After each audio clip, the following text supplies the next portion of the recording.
আরে বন্ধু, তুই আইছস? বন্ধুর বোনের বিয়ে আর আমি আসবো না? তুই এত বড় লোক হইয়া আমার গরিব বোনের বিয়েতে আইছস, আমি অনেক খুশি হয়েছি। আরে বন্ধুর তুই কখনো দড়ি গরিব হয় নাকি রে? তুই আসলে অনেক বড় মনের মানুষ। আচ্ছা চল ভিতরে চল, দেখ সালমা কে আইছে।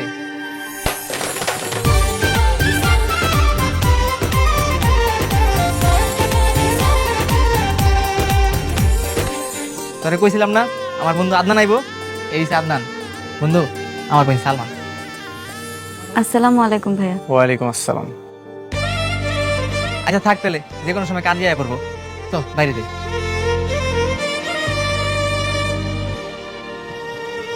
তোর বোন মাশাআল্লাহ অনেক সুন্দর, একদম পরীর মতো দেখতে। যে ছেলেটা তোর বোনকে বিয়ে করবে তো ভাগ্যবান পুরুষ। যদি সুযোগ থাকতো তাহলে আমি একবার চান্স নিতাম।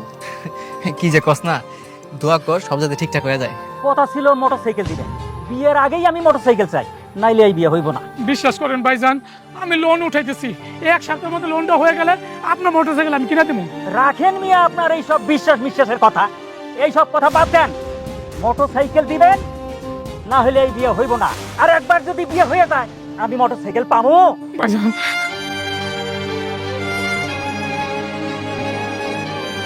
কিসের মোটরসাইকেল? কথা ছিল বিয়াতে পাত্রের একটা মোটরসাইকেল দেওয়া লাগবো। এখন সমিতির লোকটা অসুস্থ হয়ে পড়ছে, তো এই সপ্তাহে টাকাটা উঠাতে পারিনি। তার মানে তোরা যৌতুক দিচ্ছিস? কি করুম কম, ভালো পাত্র তো পাওয়া যায় না। যতই কান্নাকাটি করেন কোনো লাভ হইব না। মোটরসাইকেল দিবেন নাহলে টাকা দিবেন, তাহলে কিন্তু আমার ছেলে আমি ফেরত নিয়ে যাবো। এইরকম ফকিন্নি ঘরে আমি ছেলে বিয়ে দিব না। ফকিন্নি তো আপনি। এই যুগে নিজের ছেলেকে বিয়ে করানোর জন্য ভিক্ষুকের মতো ভিক্ষা চাইছেন? আমি ভিক্ষুক? হ্যাঁ আপনি ভিক্ষুক। না না, আপনি ভিক্ষুক না, তাহলে তো তাদেরকে অপমান করা হবে। আপনার কি লজ্জা করে না? আপনি যে যৌতুক চাইছেন, একটা মানুষ তার আদরের মেয়েটাকে আপনাদের হাতে তুলে দিচ্ছে, আর আপনারা কিনা টাকা চাইছেন? আদনান চুপ কর। ভাইজান কিছু মনে করেন না, ও তো ছোট মানুষ, তাই এই কথা বলে ফেলছে। আঙ্কেল চুপ করেন। এরকম ফ্যামিলিতে আপনার মেয়েকে যদি বিয়ে দেন, ওর ভবিষ্যৎটা শুধু শুধু নষ্ট হবে। ওদেরকে এখান থেকে বের করে দিন, আপনার মেয়ের জন্য খুব ভালো পাত্র পাবেন। এত বড় অপমান, এরপরেও কি আপনার মনে হয় এই মেয়েরে আমি ছেলের বউ বানাবো? অসম্ভব। আরে রাখেন আপনার বিয়ে, 5 মিনিটের মধ্যে এখান থেকে বের হয়ে যান, আর অন্য কোথাও যে ভিক্ষা করেন যান। এই চল, এই ছোট লোকদের বাসায় আন না। আয়।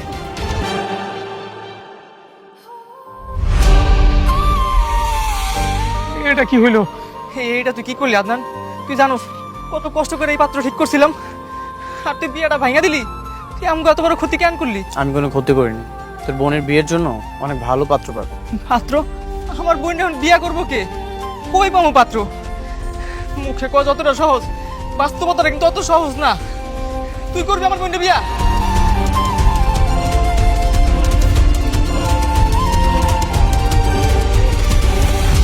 হ্যাঁ আমি বিয়ে করবো।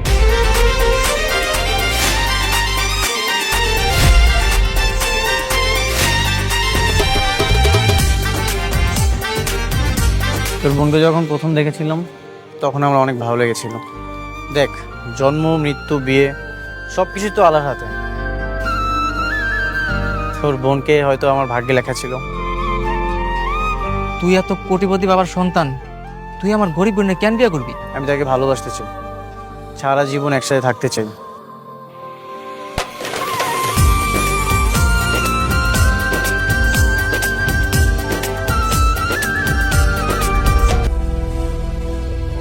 তোমার বাবা কি করেন? ওর বাবা আদনান, তুমি যাকে বিয়ে করে এনেছো সে কি কথা বলতে পারে না? বাবা, যাকে প্রশ্ন করেছি তাকে কথা বলার সুযোগ দাও। বলো। মানে আমার আব্বা, আমরা যে বস্তিতে থাকি এর পাশে যে বাজারটা আছে ওইখানে সবজি বিক্রি করে। বাহ, বিউটিফুল। আফতাব চৌধুরীর একমাত্র ছেলের শ্বশুর একজন সবজিওয়ালা। কি জঘন্য, কি বিশ্রী একটা ঘটনা ঘটিয়েছে তোমার ছেলে।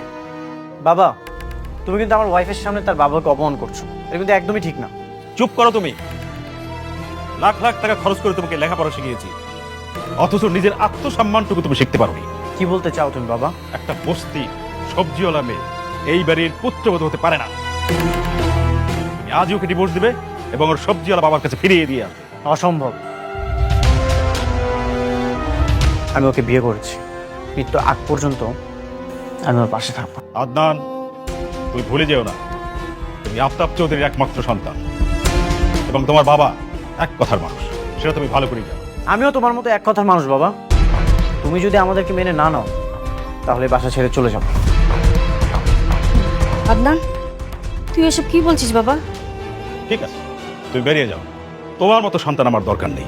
যে সন্তান বাবার সম্মান রক্ষা করতে পারে না তার মতো সন্তান আমার দরকার নেই। যাও। চলে যাচ্ছি, তবে জেনে রাখো খুব সহজে কিন্তু এখানে আর ফিরবো না। যাও, তুমি চলে যাও। কোনোদিন যদি এই মেয়েকে তুমি ত্যাগ করতে পারো সেই দিন এই বাড়িতে ফিরবে, অন্যথায় ফেরার দরকার নেই। তাহলে তো আর কখনোই ফিরবো না। তোমরা ভালো থেকো, চলে যাচ্ছি। আদনান, যাসনি বাবা? আজ থেকে তোমার সকল সুযোগ সুবিধা এবং ব্যাংক অ্যাকাউন্ট আমি বন্ধ করে দেবো।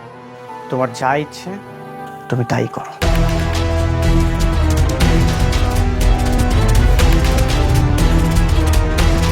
দেখলে তো কত বড় বেয়াদব জন্ম দিয়েছো তুমি।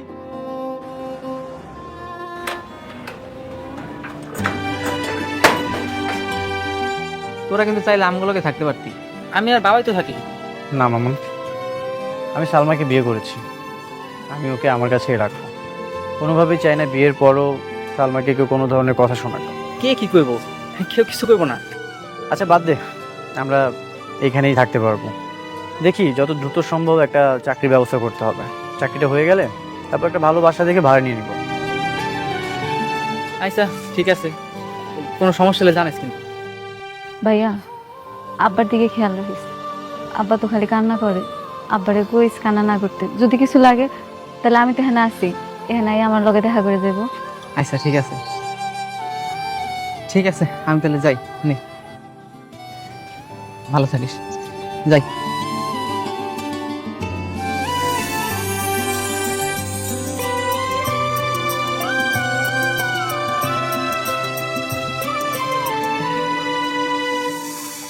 আমার জন্য আপনার কত বড় ক্ষতিটা হয়ে গেল। আপনার আম্মা আব্বা আপনার বাসা থেকে বাইরে করে দিল। আপনার আমার বিয়ে করাটা উচিত হয়নি। তোমার জন্য কেন হবে? সব কিছু হয়েছে আমার বাবার অহংকারের কারণে। তুমি কেন শুধু শুধু নিজেকে অপরাধী ভাবছো? তারপরও আমার বিয়েটা ভেঙে যাওয়ার পরে তখন আপনার হুট করে আমার বিয়ে করতে রাজি হওয়া উচিত হয়নি। আপনি তো আমার থেকে অনেক ভালো মেয়ে পাইতেন। তোমাকে প্রথম দেখেই আমার অনেক ভালো লেগেছে। বিয়েটা ভেঙে গেছে, ভালোই তো হয়েছে। আমি খুশি মনে তোমাকে বিয়ে করেছি। আল্লাহ যা করেছে, যা রেখেছে ভাগ্যে, আশা করি ভালোই রেখেছে। ইনশাআল্লাহ। আমি সবসময় তোমার পাশে থাকতে চাই, ভালোবাসা দিই। আপনার আমি কথা দিতেছি, আমি সারা জীবন আপনার পাশে থাকবো। আচ্ছা, কালকে কিছু আসবাবপত্র কিনতে যাব। আমার কাছে কিছু টাকা আছে, সেগুলো দিয়ে হয়ে যাবে। আচ্ছা, তাহলে আমিও আবারে কমু আমাকে কিছু জিনিসপত্র কিনে দিতে। না, বাবাকে কিছু বলবে না, বাবার থেকে কিছু নেওয়া যাবে না। এই বাসাটায় আসার পরে তো এখানে খাট আছে, আরও কিছু আসবাবপত্র আছে। রান্নার কিছু জিনিসপত্র দরকার, সেগুলো কালকে নিয়ে আসবো। আচ্ছা ঠিক আছে।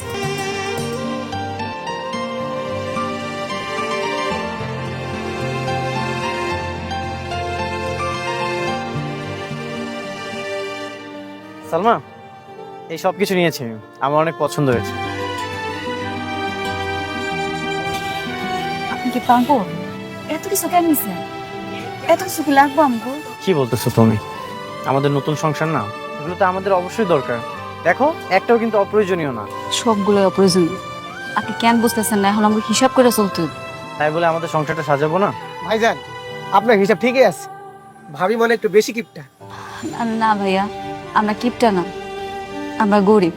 তো আল্লাহ বাঁচাইলে এই দিন আমাকে থাকবো না। ওনার একটা চাকরি হয়ে গেলে আপনার দোকান থেকে সব কিছু নিয়ে যাবো, বেশি বেশি করে নিয়ে যাবো, কথা দিলাম। ঠিক আছে ভাবি। আচ্ছা, কি কি লাগবে দেখো।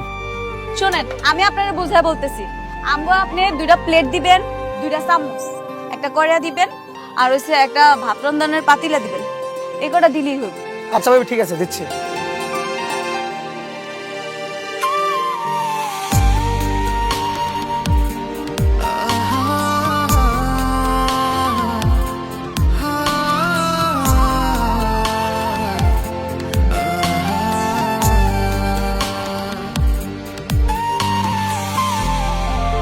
সালমা, এখন কি মনে হচ্ছে জানো, তোমাকে যদি আমি বিয়ে না করতাম তাহলে এত সুন্দর একটা জীবন আমি উপভোগ করতে পারতাম না। কেন? আপনি যে বড়লোক বাড়িতে ছিলেন ওখানে সুখে আছিলেন না বুঝি? ছিলাম। এই যে তুমি রান্না করছো, তোমার পাশে আমি বসে আছি, আমি কখনোই আমার বাবা মার এমন মুহূর্ত দেখিনি। আমার মা তো সংসার সামলানো নিয়ে ব্যস্ত, আর বাবা সকালে যায় রাত্রে আসে, উনি তো বিজনেস নিয়ে ব্যস্ত থাকে। শোনেন, আপনার একটা কথা বলি, জীবনে টাকা পয়সার মূল্য আছে। আপনার বাবা আপনার জন্য যা করছে আপনার ভবিষ্যতের কথা চিন্তা করে করছে, কিন্তু আপনি কি করছেন? এটা কষ্ট দিয়ে একটা সবজিওয়ালি মায়েরে বিয়ে করে নিয়ে আসেন। বাবার পক্ষ নিচ্ছ তো নাও, আমি কিছু মনে করছি না, কিন্তু আমার বাবা আমাদের বিয়েটা মেনে নিলেন না। কেন মেনে নেয়নি জানো? কারণ অহংকার। এই অহংকার একদিন আমি ধ্বংস করে দিব। আচ্ছা কই রে, এখন জানি একটু তেলের বোতল নিয়ে আসেন। তেল আনতে মনে নাই, রানমুখী দিয়া। আচ্ছা।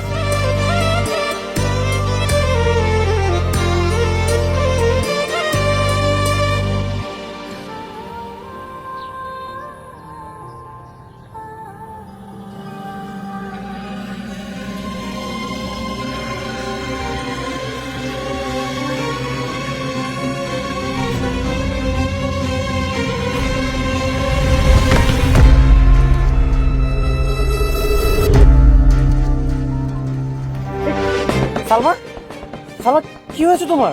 ঠিক আছে তুমি? আমার মাথা জানি কেমন ঘুরাইতেছে, বাম পাশে ব্যথা করতেছে মাথা। মাথা ঘুরাচ্ছে? বমি পাচ্ছে নাকি? হয় একটু একটু। গতকালকে তো বিয়ে করলাম, কি কোনো সুসংবাদ পাবো নাকি? আপনার কি মাথাটা ঠিক আছে? কি হইতেছেন এসব? তোমার মাথা ঘোরাচ্ছে, বমি বমি ভাব হচ্ছে, এটা তো তেমন একটা ভালো লক্ষণ না। চলো, তোমাকে এখনই ডাক্তারের কাছে নিয়ে যেতে হবে। না, আমি ঠিক হয়ে যাবো। বলেছি না, তোমাকে এখনই ডাক্তারের কাছে নিয়ে যেতে হবে। চলো তুমি। আচ্ছা ঠিক আছে, নিয়ে যান। আগে রান্নাটা শেষ করি, আপনি আমার পাশে বসেন। যদি কিছু হয় আপনি আমার ধরবেন। আচ্ছা। বিয়ে হয়েছে কতদিন? গতকাল। গতকালকে বিয়ে হয়েছে আর আজকেই চলে আসছেন প্রেগন্যান্সি টেস্ট করতে? না মানে ওর খুব মাথা ঘুরছিল, বমি বমি ভাব হচ্ছিল, সেই জন্য এসেছি। এটা তো কোনোভাবেই সম্ভব না।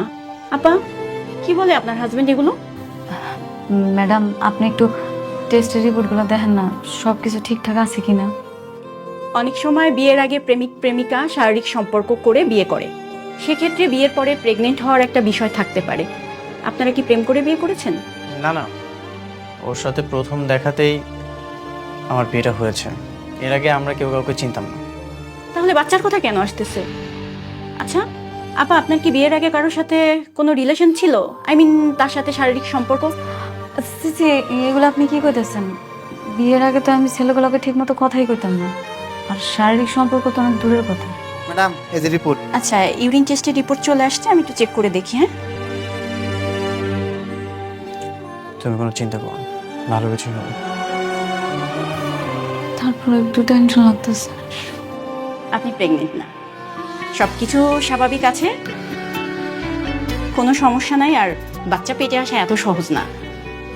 কিন্তু ওর তো খুব মাথা ঘোরাচ্ছিল, বমি বমি ভাব হচ্ছিল, তাহলে এগুলো কিসের লক্ষণ? অনেক সময় বিভিন্ন কারণে এটা হতে পারে। আর আমি দুটো টেস্ট আরও লিখে দিচ্ছি, আপনি কালকে টেস্টের রিপোর্ট আমাকে অবশ্যই দেখায় যাবেন, ঠিক আছে? ঠিক আছে, ধন্যবাদ।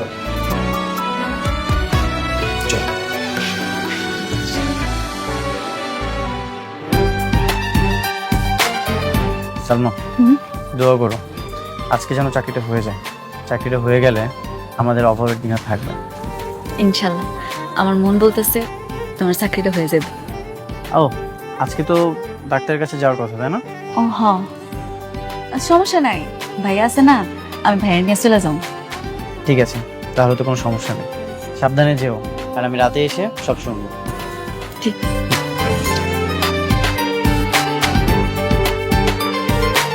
আসি।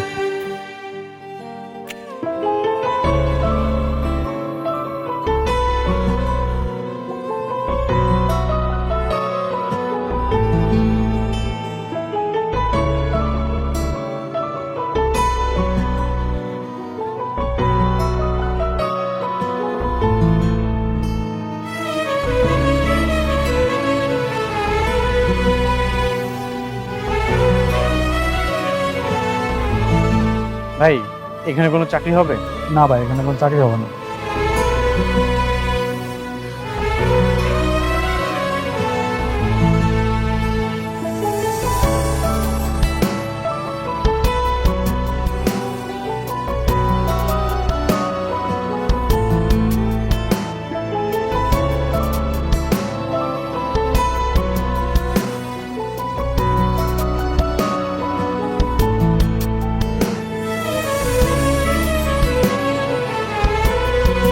হ্যালো। রোপণ, হ্যাঁ বল। আমাকে একটা চাকরির ব্যবস্থা করে দিতে পারবি? খুব ইমার্জেন্সি। কি বলস, তুই চাকরি করবি? আমার তো বিশ্বাসই হচ্ছে না। সত্যি আমি চাকরি করব। বাবার সাথে রাগ করে বাসা থেকে বের হয়ে গেছে। ও আচ্ছা, তাই বল। আমার জানাশোনা আপাতত নাই। তার মানে তুই কোনো ব্যবস্থা করতে পারবি না? না।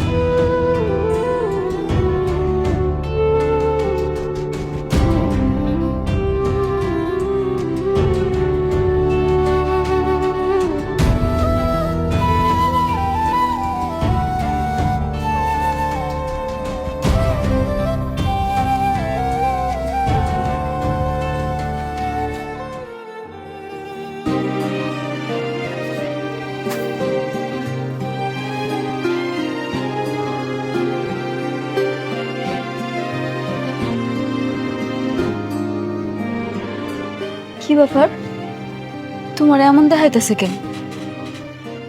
তোমার কি মন খারাপ? ইন্টারভিউ ভালো হয় নাই? ভাইয়ার নাম্বার দিয়ে কিন্তু ফোন দিছিলাম, ফোন তো রিসিভ করো নাই। তখন টের পাইনি। তারপর আমি আবার কল দিয়ে কথা বলেছি, ইন্টারভিউটা ভালো হয়নি। সত্যিই বাস্তবতা অনেক কঠিন। তুমি চিন্তা করো না, আল্লাহ ভরসা একটা না একটা ব্যবস্থা হয়ে যাবে। একটা না একটা ব্যবস্থা হবে। সালমা, তুমি ডাক্তার দেখিয়েছিলে? ডাক্তার কি বলেছে? হ্যাঁ, ডাক্তার কইছে যে শরীর একটু দুর্বল তো, এই জন্য মাথা ঘুরান দিছে, ঠিক হয়ে যাবে। যাক, তাহলে তো ভালো, কোনো সমস্যা নেই। একটা কথা, বলো। কালকে যে আমরা এত কিছু কিনলাম, চাল তো কিনতে মনে নাই। সকালবেলা যে রান্না করবো, বাসায় তো চাল নাই। তুমি চিন্তা করো না, কালকে একটা ব্যবস্থা হবে। আচ্ছা, তাহলে তুমি হাত মুখ ধুয়ে ফ্রেশ হয়ে নাও, আমি তোমার খাওয়ানোর ব্যবস্থা করি।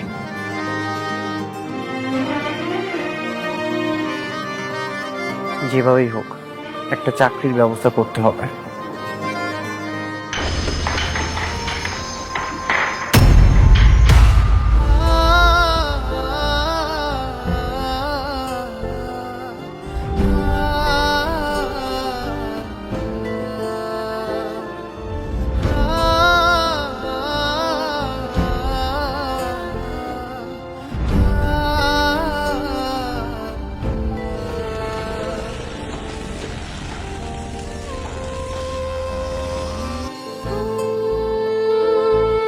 থাক, আর লুকাই দেবো না, দেখছি আমি।